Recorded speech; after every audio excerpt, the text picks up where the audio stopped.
Let's talk about Claude Code, specifically all the ways we're screwing it up. Because if I've learned anything from working with this AI for a couple weeks, it's that we're all still figuring out how to use it effectively. Even the Claude Code team showed up on Latent Space, that podcast, and it seems like they're still working it out. But it's a really powerful tool, and there's a lot that can be done with it. But there's a big gap between the amazing demo videos on Twitter and YouTube and the day-to-day results. So that's what we're here to talk about today. That's not theory. These are my field notes from the Frontlines.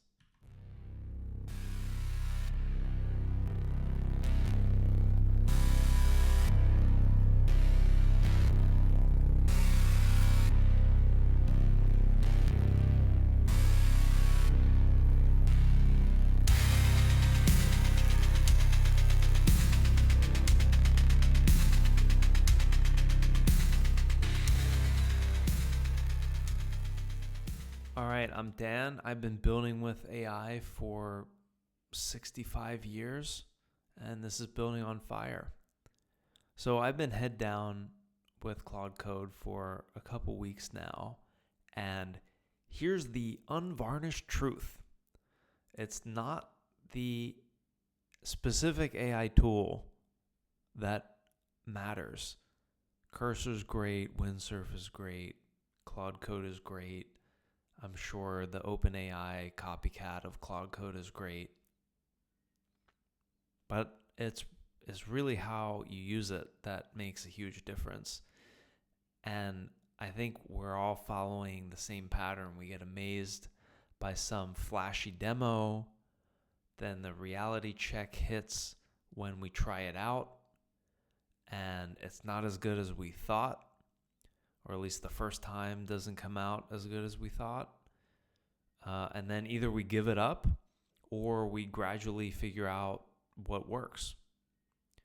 And I've been playing around with Claude. This is basically my thoughts and a summary of the article that Anthropic put out about how to use Claude and that Latent Space podcast I mentioned, which are both going to be linked in the show notes. And the objective is to talk about how to get to shipping faster if you want to try using out Claude Code.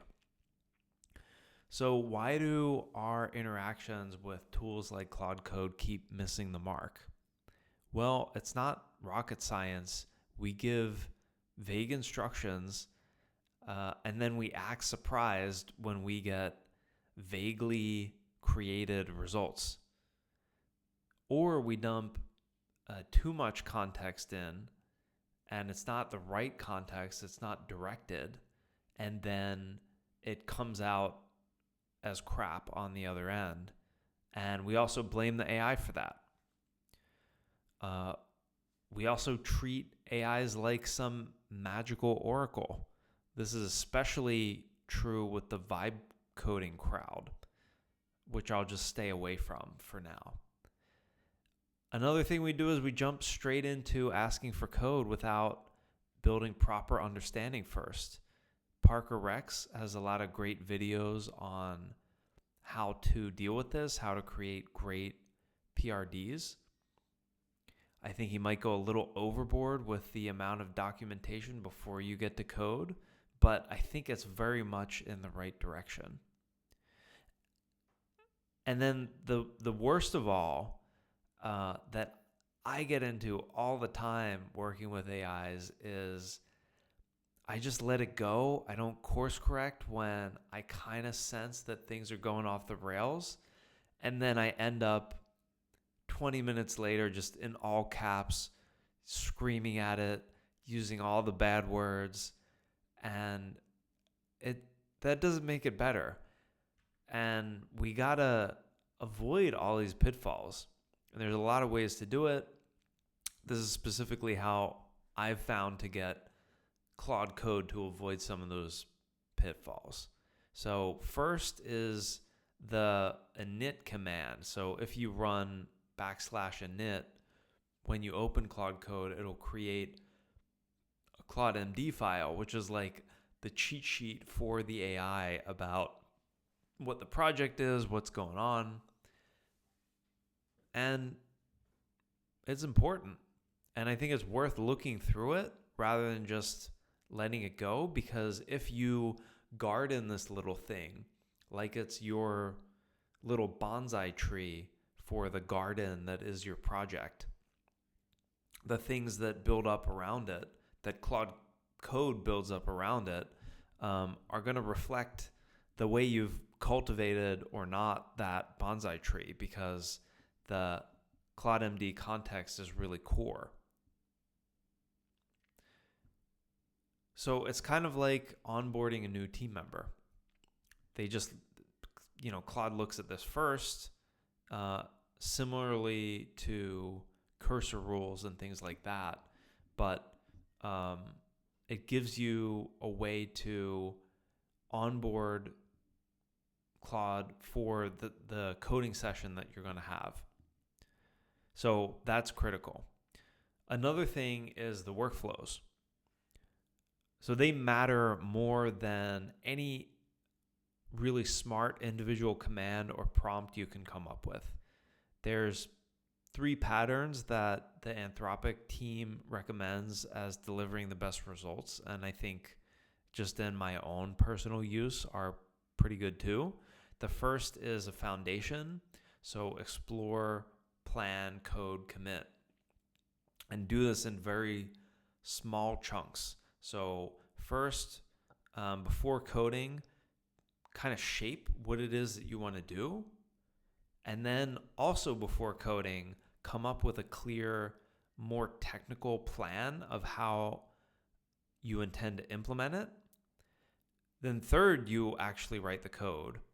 And then fourth, once you've got good code, then you commit and do this all in very small segments. So I would take something extremely small, like maybe changing the placement of a div on a website if it's got some weird stickiness or interactivity.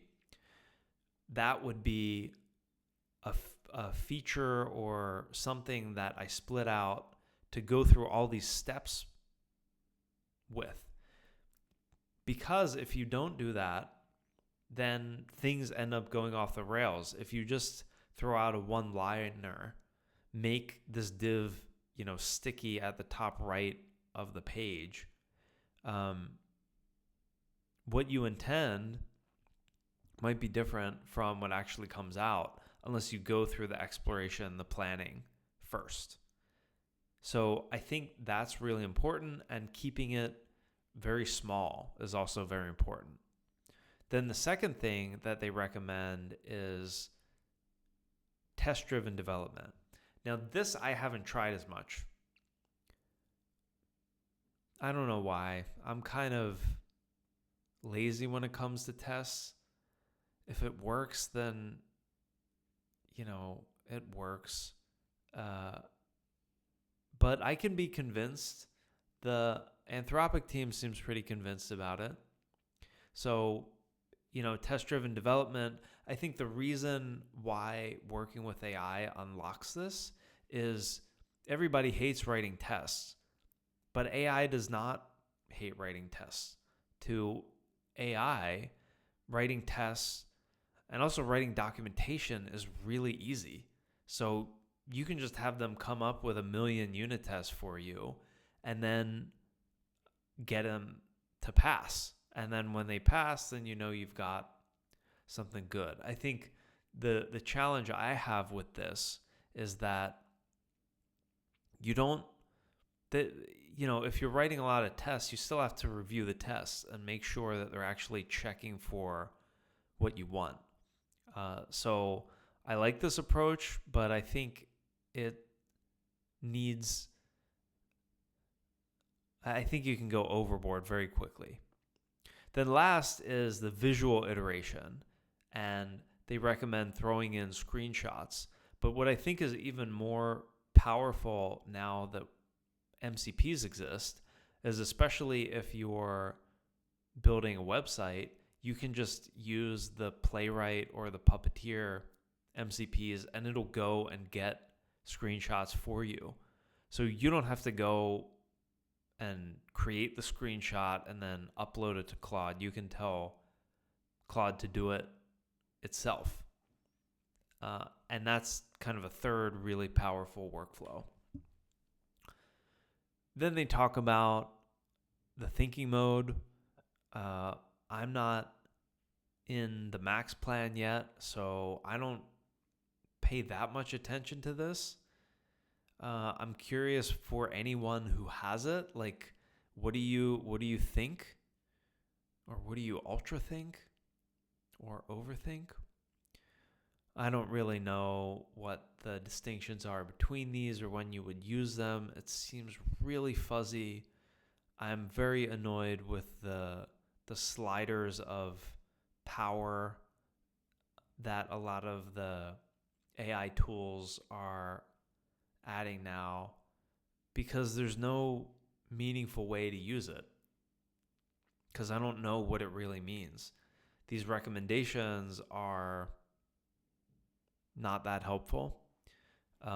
So I just use the default for now. And I think sticking with really effective workflows mean that you don't need to do as much thinking on your own. Maybe things like UltraThink are better if you have extremely vague prompts. So speaking of extremely vague prompts, another thing that they recommend, and I've found is really a game changer, whether it's writing code with AIs or just talking to them for advice or figuring things out in any other context, is being extremely, extremely specific. I think a lot of times it's very tempting because it's an empty prompt box to just say things like fix this code, add tests, make it look better, which I've done before, follow best practices, which I still do all the time and have to catch myself. But those are not really helpful because they can be interpreted in so many different ways. And it's really important to be, if you have a specific outcome that you're looking for, to explain that specific outcome that you're looking for. And it's not about being long-winded and extremely comprehensive. It's just about going the extra mile to take, 3 words and turn it into a full sentence, just as you would if you were a VP of engineering and you were asking one of your senior or junior developers to fix something for you. You wouldn't just say, fix this code. And I think that's a more effective way to approach this kind of stuff, because just like a smart person, if it doesn't have the context, then the AI is not going to be able to do what you have in your head if you have something specific in your head. Then we got to talk about managing context, because over time, the chats or the history in a thread of working with Claude Code gets too big. And there's all these stats that, if you fill up too much of the context window, then the capabilities of every model goes down a lot. So doing things like keeping things very segmented across specific commits is incredibly important. These other things that the Anthropic team recommends, I haven't tried out as much, like the clear command, screenshots instead of long descriptions. URLs instead of full docs, and other things like that. I actually prefer to just stick with extremely small commits where I can be confident going into the task that it's just not going to take up all the context. And then if we get to a point where we're not ready to submit a commit and the context is getting too long, I basically just ask the AI to summarize what's been done in this thread and then give me like a markdown block that I can use to start the next thread. So it'll seed the next thread to go and build context and kind of look at things anew. Almost like, if you go and sleep on a problem, the next day your head is kind of fresh. You have a vague idea of what you were doing the day before, but when you come at something with fresh eyes, you tend to kind of get jolted out of the local minima that your head was getting stuck in the day before. And then customization is something that I think is very powerful because you can create your own / commands and use natural language to describe what those commands do. So it's kind of like creating like custom bash commands, except you don't actually have to write any code for it. You just use natural language and then the AI will figure out how to do it. So I think this is very powerful. I haven't tried it as much, but it's something that the Anthropic team seems to be using a lot, and it's worth exploring. And the same goes for headless mode. I haven't tried it yet, but if you want to spin up like 10 instances of Claude Code and have them all working on stuff, which is what Anthropic at least claims that they're doing in the article about how to use this stuff, then this is the way to go. You don't want an interactive command line interface. You want it to just go behind the scenes and get things done. And it seems like this is really easy to spin up. This is another thing where I'm curious if anyone else has tried what the results are. I don't know, because I tend to, if I let it go for more than 10 minutes, even in the interactive mode, it starts to get off the rails. So I don't know if I'm ready for headless mode, but maybe that's because I'm not using UltraThink or Max or whatever the more expensive versions of this are. And then I just want to double down on course correction. Something that I failed at a lot when I first started coding with AI was I would just let them go and hope.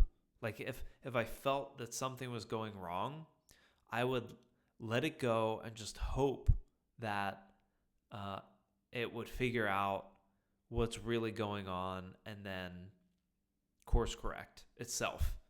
But I've realized over time that it's much more effective, even if you've seen it write 200 lines of code that were pretty good, and then it just starts screwing stuff up. It's actually better to just delete all 200 lines of code and the stuff that it screwed up and start over again with a little bit of knowledge about how it ended up in that rabbit hole. Because let's be honest, those 200 lines of code that were good, maybe if I was doing it myself, it would have taken, an hour. But if it was, I don't know, an hour. Am I that good? I don't know. But for an AI, that session was probably 5 minutes, 10 minutes to get to 200 lines of code. you just do it over again. It's like 10 minutes. If the whole session is saving you 3 hours, so what if you have to restart it 3 times, right? 30 minutes instead of 3 hours is still a huge jump. So I think the course correction part is incredibly important. And then there's these other things that they mention: planning first, checkpoints, smaller chunks that I mentioned. This is all really good best practices. And the last thing that I want to point to is reading the actual docs from Anthropic and just giving it a try, because it's really cool. If you're in Cursor or Windsurf or VS Code, I think it's very interesting to try these other modalities, even just once, even just making something small, just to see what it's like, because I think none of these tools have hit on what will be the future of coding yet. And they probably all are touching on little pieces of it here and there. But they're still kind of like we're in this primordial phase where, it's nothing is done yet. All these things are evolving extremely quickly. So I would say just give it a try, and it doesn't matter if you're, building on fire.